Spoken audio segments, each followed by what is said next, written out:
नमस्कार। India debate में आप सबका स्वागत है। मैं हूं आशुतोष पाठक। आज रविवार है।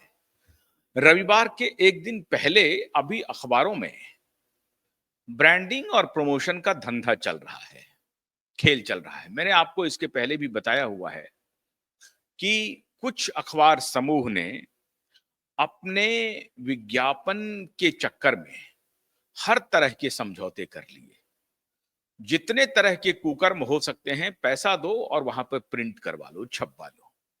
खैर, ये उनका प्रेरोगेटिव है, ये उनका धंधा है, ये आज से नहीं वर्षों से चल रहा है। वो मीडिया को धंधा समझते हैं। मीडिया में ऐसे लोगों को वो जगह देते हैं जिनका रेपुटेशन चाहे समाज में कुछ भी हो, लेकिन अगर धंधा मिल रहा है तो कोई बात नहीं है। खैर, ये सब तो चलता रहता है। ताजा प्रकरण ये है, खबर आ रही है मुंबई से कि खान गैंग ने और खान ब्रदर्स ने, बल्कि खान ब्रदर्स में जब मैं ये कहता हूं तो ये मत समझिए कि सलमान, शाहरुख और आमिर की बात में कर रहा हूं। सलमान, आरबाज और सोहेल की भी बात कर सकता हूं, वहीं तक भी सीमित रह सकते हैं आप। हालांकि आमिर भी उसमें शामिल कर लीजिए, शाहरुख को शामिल करने की आवश्यकता नहीं है, क्योंकि शाहरुख बेचारे 3 में ना 13 में नहीं है और अभी तक उस तरह से आता नहीं है। हालांकि वो डरते तो हैं अभी, सलमान से तो वो डरते हैं। सलमान उनको बेइज्जत कर चुके हैं, आपको मालूम है। ऐश्वर्या राय के सिलसिले में चलते चलते मूवी के दौरान कहते हैं लोग कि हाथापाई भी हुई थी शाहरुख खान से। अब सच्चाई क्या है ये तो शाहरुख ही जाने और सलमान ही जाने।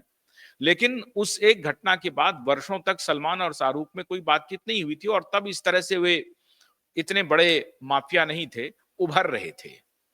उभरते हुए माफिया थे। कौन? सलमान खान, जिनको बैकिंग हो रही थी माननीय दाऊद अब्राहम जी से।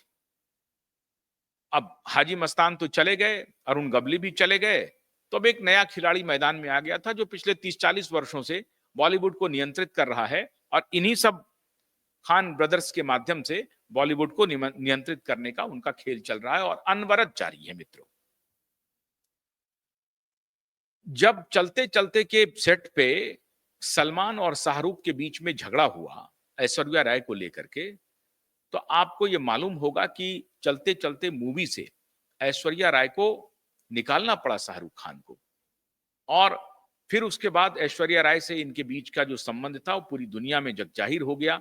बाद में ये नौबत आ गई कि ऐश्वर्या राय को प्रेस कॉन्फ्रेंस करके कहना पड़ा कि साहब हमारा उनसे कोई रिश्ता नहीं है, और दबी जुबान में उन्होंने ये भी कहा कि बहुत ही एब्यूसिव हो गए हैं सलमान और पजेसिव हो गए हैं, अब इसका कोई इलाज नहीं है। तो उन्होंने खुद को उनसे अलग कर लिया, क्योंकि उसी दौरान उनका वो हर फिल्म के सेट पे पहुंच जाते थे।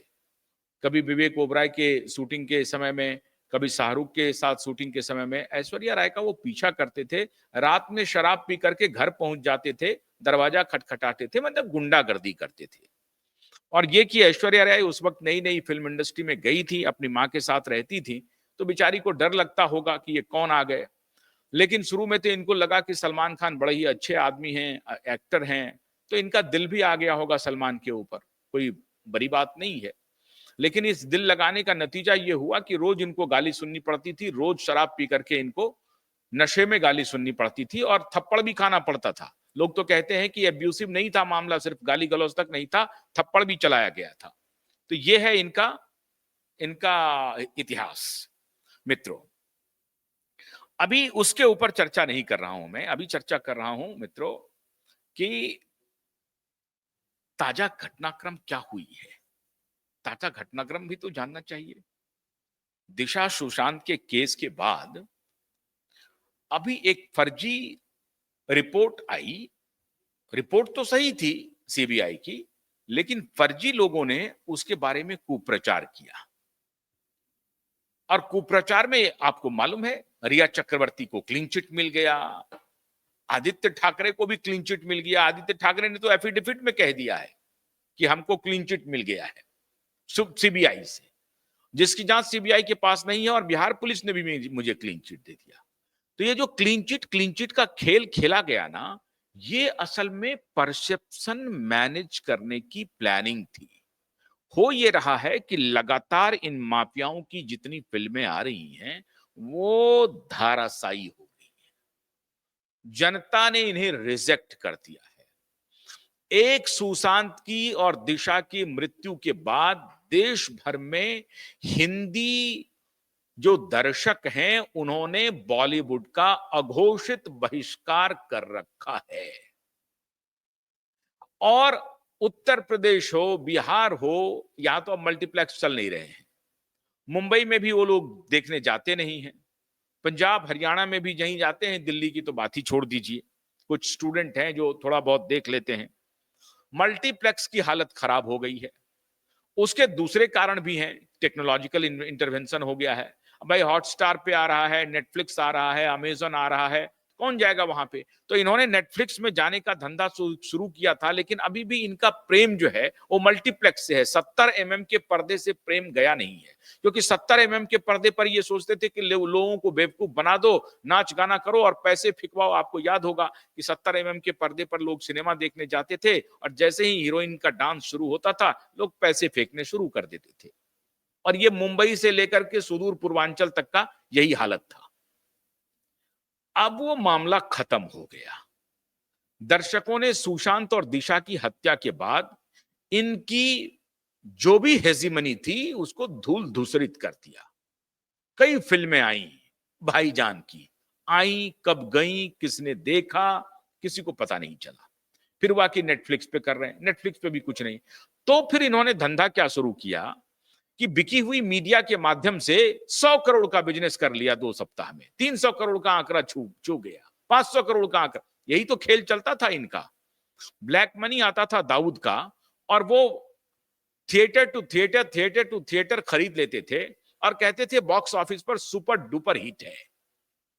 सेल दिखा करके, टिकटों का सेल दिखा करके ये लोग धंधा कर रहे थे पिछले 15-20 वर्षों से कि सुपर डुपर हिट हो गया। 1000 करोड़ में पहुंचा देता था आंकड़ा, 100 करोड़ में पहुंचा देता था आंकड़ा, और उसके बाद लिस्टिंग करो, फिल्म प्रोडक्शन करो, ये करो वो करो। वो तमाम तरह का इनका ब्लैक मार्केटिंग का तिनतसिया का खेल चल रहा था। एक दिखाओ 2 पाओ, 2 दिखाओ 4 पाओ, 4 दिखाओ 10 पाओ, ये धंधा चल रहा था। ये धंधे खत्म हो गए 2020 जून के बाद।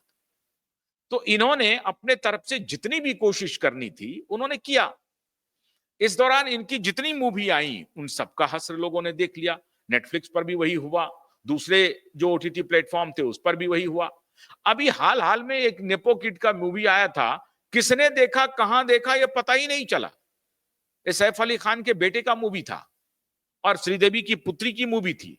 कहां चला, किसने देखा, किसी को पता नहीं। बाप भी नहीं गया प्रीमियर पे, मां भी नहीं गई प्रीमियर पे, अपनी मां भी नहीं गई प्रीमियर पे अब्राहम अली खान की। तो ये हालत हो गई है इनकी। नेपो किड्स का चल नहीं रहा है। अभी एक पांडे साहब का आया है तो पांडे जी बाहरी हैं, अब उनका क्या करेंगे, तो उनकी मूवी थोड़ी बहुत चल रही है। जो कोई भी बाहरी लोग हैं जो मुंबई में जाके काम कर रहे हैं उनका तो चलिए थोड़ा बहुत चल भी रहा है, लेकिन बाकियों की तो बोरिया बिस्तर पूरी तरह से इन लोगों ने समिटवा दिया है हिंदी भाषी दर्शकों ने। अब इसी से आप कल्पना कीजिए, पूरा हिंदी हार्टलैंड इन खान ब्रदर्स के खिलाफ खड़ा हो गया है और बॉलीवुड के माफिया एक्टरों के खिलाफ। इन्हें आप एक्टर ना कहिए, ये माफिया है, ये माफिया एक्टर हैं। माफिया एक्टरों के खिलाफ पूरा हिंदी हार्टलैंड खड़ा हो गया है जब से सुशांत और दिशा की मृत्यु हुई है। और ये बात मैं नहीं कह रहा हूं, आमिर खान के भाई फैजल खान ने कहा कि सुशांत और दिशा के आत्मा का श्राप लगा है इस बॉलीवुड पर, और ये बॉलीवुड पूरी तरह से ध्वस्त हो गया है, और जो कुछ भी बचा हुआ है वो आने वाले 1-2 दिनों में और ध्वस्त हो जाएगा। ये बात मैं नहीं कह रहा हूं, आमिर खान के अपने सगे भाई कह रहे हैं, छोटे भाई, आमिर खान के सगे भाई, साल 1.5 साल ही छोटे हैं वो, फैजल खान। फैजल खान का कहना है कि ये हमारा जो बॉलीवुड है ये धूर्तों का बॉलीवुड है, झूठों का बॉलीवुड है, मक्कारों का, दलालों का और बिजनेस करने वालों का, नकली चीजों के बिजनेस करने वाले का, नकली नोटों के बिजनेस करने वाले का, ड्रग का धंधा करने वालों का। ये फैजल खान कह रहे हैं, जिस फैजल खान को आमिर खान ने स्वयं घोषित कर दिया था कि ये पागल है। फैजल खान को कह दिया था आमिर खान पागल है, लिखित रूप से अदालत में कहा जा रहा था कि तुम सिग्नेचर करने का राइट किसी और को दे दो। ये था बॉलीवुड। इस बॉलीवुड ने सोचा था कि अब 5 वर्ष बीत गए हैं, मामला शांत हो गया है, एक रिपोर्ट आ गई है, उस रिपोर्ट में एक नो फाउल प्ले किसके खिलाफ क्या ये नहीं देखा।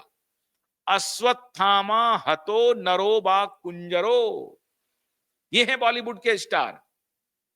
वो महाभारत में क्या हुआ कि अश्वत्थामा जो थे उनको मारना, वो अमर थे, उनकी मृत्यु नहीं हो सकती थी, और वो तभी हो सकता था कि जब वो प्रकरण सब आपको मालूम है। तो भगवान कृष्ण ने कहा कि ये उद्घोष करो कि अश्वत्थामा की हत्या हो गई, मृत्यु हो गई, लेकिन हाथी मरा है या अश्वत्थामा मनुष्य मरा है इसकी जानकारी नहीं होने पाए, तभी अश्वत्थामा का वध हो सकता है। तो जैसे ही हुआ अश्वत्थामा हतो नरोबा कुंजरो की भगवान कृष्ण ने शंख बजा दिया। अब नरो बा कुंजरो अश्वत्थामा हतो से सुनाई पड़ा, लेकिन नरो बा कुंजरो सुनाई नहीं पड़ा। तो यही इनकी हालत हो गई है कि no foul play, no foul play देखा, लेकिन no foul play against home ये नहीं देखा। लगा दिया कि no foul play against Sushant Singh Rajput, लगा दिया। वो नो फाउल प्ले दूसरा था। नो फाउल प्ले था कि जो सुशांत की बहन है उनका सुशांत की मृत्यु से कोई लेना देना नहीं है, ये था उनका फाइंडिंग। लेकिन उस फाइंडिंग को इन्होंने कहा कि नहीं नहीं नहीं नहीं नहीं, नहीं फाइंडिंग आया है सीबीआई का कि रिया का की कोई भूमिका नहीं। रिया की भूमिका जो हत्या में है वो तो अभी पता चलेगा आपको, लेकिन इन्होंने उस रिपोर्ट को प्रचारित प्रसारित किया, और उसकी जैसे ही ये प्रचारित प्रसारित शुरू हुआ होना दलाल मीडिया के माध्यम से कि ये बिल से निकलने लगे सूरज पंचोली, और इंटरव्यू देने लगे। अभी कुछ दिन पहले भी उनका इंटरव्यू आया था, बड़े बड़े बाल लगा करके, चोटी लगा करके, बड़ा चोटी लगा करके इंटरव्यू पॉडकास्ट में आने लगे। रिया चक्रवर्ती ने तो खैर पॉडकास्ट का अपना खेल अलग शुरू किया। बिलियनर ने कहा करे लगो ना, मैं हूं ना, मैं सीबीआई को मैनेज करूंगा, मैं तुम्हें पैसा दे रहा हूं, बिलियनर फ्रेंड हूं, चिंता मत करो, लगाओ पॉडकास्ट करो, आमिर खान को बुलाओ, सुष्मिता सेन को बुलाओ। और सुष्मिता सेन को इसलिए बुलाओ क्योंकि ललित मोदी से सांठगांठ करो। ललित मोदी को मालूम है कि किस देश में 1.25 करोड़ रुपया दे करके उसकी सिटीजनशिप खरीदी जा सकती है, वो तुम्हारा सारा काम सेट कर देगा, क्योंकि ललित मोदी और विजय माल्या आजकल यही काम कर रहे हैं, वो भी अपना ब्रांडिंग का खेल कर रहे हैं। ललित मोदी और विजय माल्या यहाँ के एक यूट्यूबर को बुला करके अपनी ब्रांडिंग करवा रहे हैं कि देखिए हम तो वेल्थ जनरेटर हैं, एम्प्लॉयमेंट क्रिएटर हैं, हमको मीडिया ने देखिए बेईमान बना दिया। वो धूर्त ललित मोदी, अय्यास ललित मोदी, जो अय्यासी के बदले में अगर किसी को बाय प्रोडक्ट कोई कुछ किसी का लाभ हो जाए, किसी गरीब परिवार के बच्चे को आईपीएल में मौका मिल जाए, तो ये कहता है कि मैंने जो चूंकि बिजनेस एम्पायर खड़ा किया उसमें हमने गरीब लोगों को खड़ा किया। अरे तुम तो उस गरीब लोगों को मौका दिया, इसमें कोई शक नहीं है, लेकिन बिजनेस भी किया, इसमें कोई शक नहीं है, लेकिन तुम्हारी धूर्तई, तुम्हारी अय्यासी, तुम्हारी गुंडागर्दी, यही वो शख्स था जिन्होंने कहा हर टेलीविजन चैनल्स को, आप आज अगर नेशनल न्यूज चैनल पे या डीडी न्यूज पे, आपको याद होगा दूरदर्शन क्रिकेट का प्रसारण करता था, अब दूरदर्शन क्रिकेट का प्रसारण नहीं करता है इन्हीं माफियाओं की वजह से। क्रिकेट जो एक समय में राष्ट्र का खेल हुआ करता था, अब राष्ट्र का खेल नहीं है, वो पैसे का खेल है, सब लोग समझ गए हैं, सारे लोग। यंगस्टर्स को अभी भी चूंकि दीवानगी है, और जो सट्टा खेलने वाले, तो अब हमको लगता है कि हर घर में एक सट्टेबाज तैयार कर दिया ललित मोदी ने। किसी भी देश के किसी भी क्लब में चले जाएं, आपको सट्टेबाजी चलती मिल जाएगी बड़े बड़े क्लब में। सारे क्लब सट्टेबाजों का अड्डा हो गया है, और उस क्लब की मेंबरशिप 50-50 लाख रुपए है। एक एक क्लब की मेंबरशिप 50 लाख रुपए, और वो सारे क्लब सट्टेबाजी का अड्डा हो गया है। सारे 5 स्टार सट्टेबाजी का अड्डा कर दिया इन ललित मोदी जैसे लोगों ने। लेकिन ललित मोदी अभी आकर के बाहर में ब्रांडिंग कर रहा है कि हमने गरीब परिवार के बच्चों को मौका दिया, और आज देखिए, अरे गरीब परिवार के बच्चे जब वहां पहुंचते हैं 1 2 3 मैच के बाद में उनकी सारी फितरत बदल जाती है। जैसे कि मिस यूनिवर्स की फितरत बदल गई थी। सारी मिस यूनिवर्स जब बनकर के आती हैं, कहती हैं कि मुझे जो पैसे मिलेंगे उस पैसे से मैं गरीब बच्चों, अनाथ बच्चों के लिए काम करूंगी। एक ने भी नहीं किया। ये फ्रॉड स्क्रिप्ट लिखा जाता है मिस यूनिवर्स के लिए, और ये फ्रॉड स्क्रिप्ट ये लोग क्वेश्चन आंसर की तरह रट के जाती हैं, और वहां पर अवार्ड लेने के बाद, जीतने के बाद, मेडल जीतने के बाद आकर के फिर मीडिया में मैनेज करके फिर कहती हैं कि अब मैं बच्चों के लिए काम करूंगी। एक फर्जी एनजीओ भी खोल देती हैं वो। लेकिन उसके बाद धंधा इनका चलता है देह को बेचने का, अपनी शरीर को बेचने का धंधा चलता है। यह है मिस यूनिवर्स का खेल, और यही खेल इन्होंने आईपीएल में कर दिया। चीयर लीडर्स तैयार किया, अधनंगी लड़कियों को इन्होंने चीयर लीडर्स के रूप में लगाया, और वो चीयर लीडर्स कुछ भी नहीं था, वो शराब और शबाब का कॉकटेल था। शराब और शबाब दोनों का कॉकटेल तैयार किया इस ललित मोदी ने। और वो विजय माल्या कह रहे हैं अपने को बड़ा शानदार व्यवसायी, वो पॉडकास्ट में आकर के कह रहे हैं कि मीडिया हमें चोर कहती है। I am not thief, Vijay Mallya कह रहे हैं। वो कैलेंडर पर देखा था ना आपने, सरकारी बैंक के पैसों पर पूरा अय्यासी किया, और ये कह रहा है कि हम एम्प्लॉयमेंट क्रिएटर हैं, वेल्थ क्रिएटर हैं। इनको एक नहीं, दो नहीं, 3 बार मौका दिया गया, उसके बाद भी भाग गए। ठीक है, बिजनेस इनका डूब गया, वो अलग विषय। लेकिन ये माननीय विजय माल्या जी अब खुद को रेक्टिफाई कर रहे हैं। वैसे ही ये पूरा गैंग जो है बॉलीवुड का, वो रेक्टिफाई करने के लिए चला है कि क्लीन चिट मिल गया है रिया चक्रवर्ती को, सारी बात झूठ साबित हो गई है, सत्यमेव जयते हो गया है, अब सूरज पंचोली को ले आओ। और सूरज पंचोली आकर के पॉडकास्ट में कह रहा है सलमान सर से, और अखबारों में आजकल अपनी तस्वीर छपा करके इंटरव्यू दे रहा है। I am not depending upon Salman sir. कब तक मुझे सलमान सर मेरा हाथ पकड़ेंगे? सलमान सर तुम्हारा हाथ पकड़े हुए हैं, सलमान सर तुम्हारा हाथ पकड़े हुए हैं, वरना नहीं तुम आगे बढ़ पाओगे। तुम्हारे पिताजी की भी यही कहानी है। इनके पिताजी की यह कहानी है कि 4 वर्ष तक आज कंगना रनौत के साथ लिव इन में रही।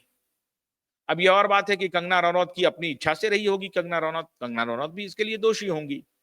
कंगना रनौत अभी सांसद बन गई है भारतीय जनता पार्टी की, तो वो सावित्री बन गई है, ऐसा नहीं है। सबका वही हाल है। 4 साल तक इनके पिताजी के साथ लिव इन में रही, और इनकी जो माता जी हैं जरीना वहाब, उनके बारे में कहा जाता है कि अंडरवर्ल्ड की मुंह बोली बहन रही हैं। कौन अंडरवर्ल्ड? दाऊद की। अब इसमें सच्चाई तो बॉलीवुड वाले ही बताएंगे, लेकिन बॉलीवुड के जो फिल्म जर्नलिस्ट हैं उन्हीं के मुंह से मैंने सुना है, और उन्होंने ये कहा है कि जरीना वहाब जो हैं वो अंडरवर्ल्ड की मुंह बोली बहन रही हैं, और इसीलिए इन लोगों की गुंडागर्दी बॉलीवुड में जारी है, और इसीलिए आदित्य पंचोली की भी गुंडागर्दी चाली है। आदित्य पंचोली का अलग किस्सा है, बाप का अलग किस्सा, बेटा का अलग किस्सा। जिया खान की हत्या में चार्जशीट दायर हो गया, और वहां कहा गया कि कोर्ट को भी मैनेज कर लिया गया। तो ये जो मैनेज करने का इनका धंधा था, तो इन्होंने सोचा था कि दिशा और सुशांत के केस को भी हमने मैनेज कर लिया है, सीबीआई ने क्लीन चिट दे दिया है, हमने चारों तरफ फैला दिया है, और कोर्ट को भी मैनेज कर लेंगे।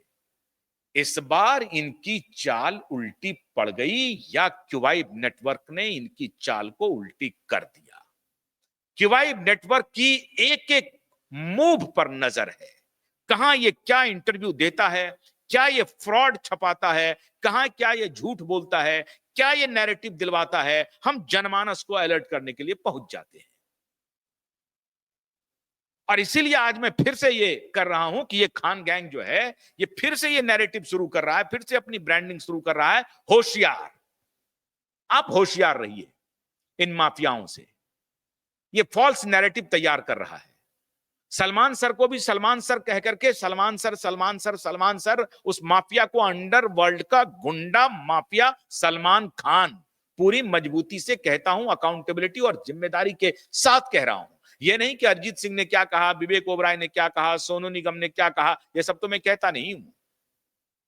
मैं कह रहा हूं साफ साफ कि किस प्रकार से तुम्हारी हिस्सेदारी है सुशांत और दिशा की हत्या में, किस प्रकार से तुम्हारे जो गुंडे हैं सेरा, उसकी हिस्सेदारी है दिशा और सुशांत की हत्या में। आदित्य ठाकरे के साथ तुम क्या दोस्ती निभा रहे हो सब मालूम है। तुम्हारे भाई की क्या कहानी है दिशा और सुशांत में, यह भी दुनिया को मालूम है। इसलिए ये जो ब्रांडिंग करवा रहे हो ना अपने प्यादे के माध्यम से कि सलमान सर तो बड़े महान हैं, सलमान सर के चाहेंगे तो फिर मुझे बना देंगे, लेकिन मैं नहीं चाहता हूं, मैं खुद से साबित करना चाहता हूं। अरे खुद से साबित करने की तुम्हारी कोई औकात नहीं है, तुम्हारे बाप की भी कोई औकात नहीं थी, इसलिए फिल्म से बाहर हो गया। तब धंधा क्या शुरू कर दिया, तो नई नई लड़की जो आती है उसको फंसाओ। अपने से 20-25 साल छोटी लड़की के साथ ये लिव इन में रहा इसका बाप। कंगना रनौत 20-25 साल इसके बाप से छोटी थी, उनके साथ वो लिव इन में रहा। अब मैं इसके लिए कंगना रनौत को भी जिम्मेदार मानता हूं। कंगना रनौत तो एक नाम आ गया चूंकि वो खुल करके आ गई सामने और सबको बताने लगी, कहने लगी। अब कंगना रनौत के ऋतिक रोशन के साथ क्या रिश्ते हैं ये भी दुनिया को मालूम है। 4 ऑफिशियल रिलेशनशिप तो उन्होंने खुद ही स्वीकार किया है कंगना रनौत ने, 4, जिस प्रकार से सुष्मिता सेन ने स्वीकार किया है। 4 ऑफिशियल लिव इन रिलेशनशिप को स्वीकार किया है सुष्मिता सेन ने, महान मिस वर्ल्ड ने, जो कहती थी बच्चों के लिए काम करूंगी और इनके लिए काम करूंगी, समाज के डिप्राइव्ड लोगों के लिए काम करूंगी। ये लोगों का ऑफिशियल लिविंग रिलेशनशिप का अकाउंट इन्होंने ही दिया। और अभी जब खबर फैली थी कि ललित मोदी के साथ सुष्मिता सेन के कुछ रिश्ते आ रहे हैं, ये दोनों शादी करने वाले हैं, जैसे हमारे यहाँ एक और शादी हुई है, बड़ा फेमस शादी है, हर साख पे उल्लू बैठा है, अंजाम गुलस्ता क्या होगा, अब क्या कहिएगा। और सबको लेजिटिमाइज, समाज में नया तरह का आदर्श बन रहा है, नया तरह का प्रतिमान बनाया जा रहा है। एक पॉलिटिकल मैरिज भी हुई है इधर, एक 50 की है और एक 61 साल की है, और दोनों सांसद हैं, और शादी हुई जर्मनी में।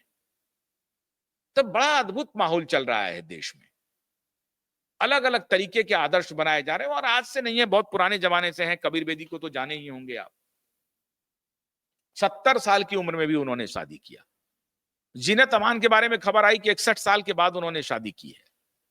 खैर ठीक है, आप शारीरिक रूप से स्वस्थ हैं, आप विवाह करने के लायक खुद को समझते हैं तो करिए, संबंध बनाने में कोई दिक्कत नहीं है। आपका ये आपका पर्सनल मामला है, प्रेरोगेटिव है आपका, आप बनाते हैं नहीं बनाते हैं ये आपका मामला है, मैं इस पर कुछ कहना नहीं चाहता। लेकिन ये खान गैंग ने जो शुरू किया है ब्रांडिंग का खेल, अखबारों में छपा करके कि मैं अब खुद से साबित करना चाह रहा हूं। सूरज पंचोली कह रहे हैं कि मैं खुद से साबित करना चाह रहा हूं, मैं सलमान खान का उंगली पकड़ के आगे बढ़ना नहीं चाहता हूं, सलमान सर का उंगली पकड़ करके। सलमान सर के उंगली पकड़ने के अलावा तुम्हारे पास कोई चारा नहीं है, तुम्हारी ये औकात नहीं है, तुम्हारी ये हैसियत नहीं है कि तुम सलमान सर के बगैर, इसलिए सलमान सर के एक ही तीर से 2 निशाने, खुद की भी ब्रांडिंग और सलमान सर की भी ब्रांडिंग कर रहा है। सलमान सर की तो खुद ही खत्म लगी बाट लगी पड़ी है। सिकंदर आया कब गया पता नहीं, कौन सा Sikandar, flop show, mega flop, कोई लेने के लिए तैयार नहीं। अभी उन्होंने भी एक ब्रांडिंग शुरू की, मुझे 3 तरह की बीमारी हो गई है, ताकि एनआईए जो अभी हस्तक्षेप कर रही है, और नारकोटिक्स, एनसीबी का शिकंजा अभी कसेगा, सलमान भाई पर भी कसेगा और आमिर भाई पर भी कसेगा एनसीबी का शिकंजा। क्यों कसेगा? माननीय रिया चक्रवर्ती के चैट हैं, और 7 जून के ही चैट हैं।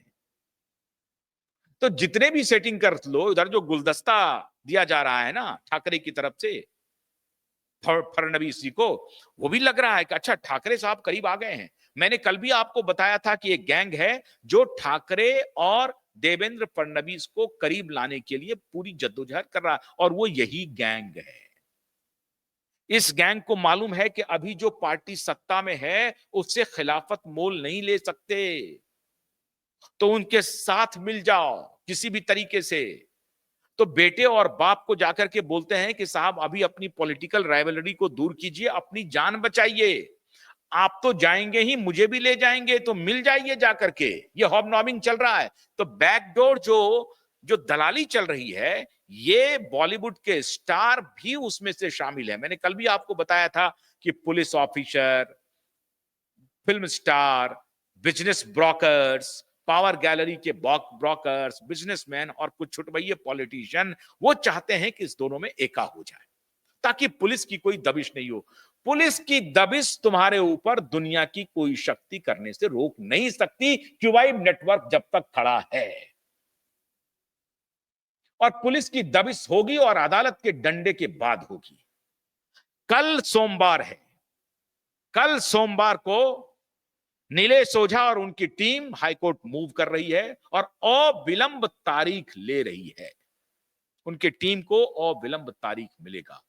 कितने दिन तक तुम टालोगे? कितने दिन तक? ये जो टालने की बात और बिल से निकल करके ब्रांडिंग करने की बात है ना, ये हमारा एक एक दर्शक जान गया है, इस देश की जनता जान गई है। तुम लाख ब्रांडिंग कर लो, हम तुम्हारी ब्रांडिंग चलने नहीं देंगे। एक तरफ तुम वो मीडिया को पकड़ो और दलाली करवाओ, और एक तरफ अकेला क्यूआईब नेटवर्क है जो तुम्हारी एक एक दलाली को एक्सपोज करेगा, और कर रहा है, हर दिन आके कर रहा है। तुम एक डाल चलोगे, हम दूसरे डाल से तुम्हें पकड़ लेंगे, तुम्हें एक्सपोज कर देंगे, तुम्हारे एक एक मूव को एक्सपोज कर देंगे। जो तुम जो सोच रहे हो कि लोगों की स्मृति से लोप हो जाएगा सुशांत की मृत्यु और दिशा की मौत, वो खत्म हो जाएगा। 5 साल बीत गया, अब कोई नहीं। सुशांत की हत्या और दिशा की हत्या जिंदा है, जिंदा रहेगा तब तक जब तक गुनहगारों को सलाखों के पीछे भेज नहीं देते हैं। तो ये कल्पना तो मत करो कि तुम अखबारों में एक प्रायोजित इंटरव्यू छपा करके, पॉडकास्ट करके ब्रांडिंग कर लोगे और जनता तुम्हें वाह-वाह कहने लगेगी और जनता सुशांत को भूल जाएगी और दिशा को भूल जाएगी। ऐसा होने नहीं देंगे। ये तुम्हारा सपना कभी पूरा होने नहीं देंगे। कभी पूरा नहीं होने देंगे ये तुम्हारा सपना, अगर ये सोच रहे हो कि ये सपना पूरा हो गया और मैंने सीबीआई को मैनेज कर लिया, कोर्ट को भी मैनेज कर लिया क्योंकि 16 जुलाई की तारीख थी, हमने आगे बढ़ा दी। नहीं नहीं नहीं नहीं नहीं, कल कल तारीख, नई तारीख कल मिलेगी, आप इंतजार कीजिए। इनके एक एक मूव को हम लोग एक्सपोज करते जाएंगे, इनकी एक एक बाजी को पलटते जाएंगे। ये चाल चलेगा, हम लोग इन्हें मात सह देंगे और ये खुद ये मात हो जाएगी इनकी। ये अगर चाल चलने की कोशिश करेंगे तो हमारा शह और हमारा शह और इनकी मात। सोमवार का इंतजार कीजिए। बहुत बहुत शुक्रिया। नमस्कार।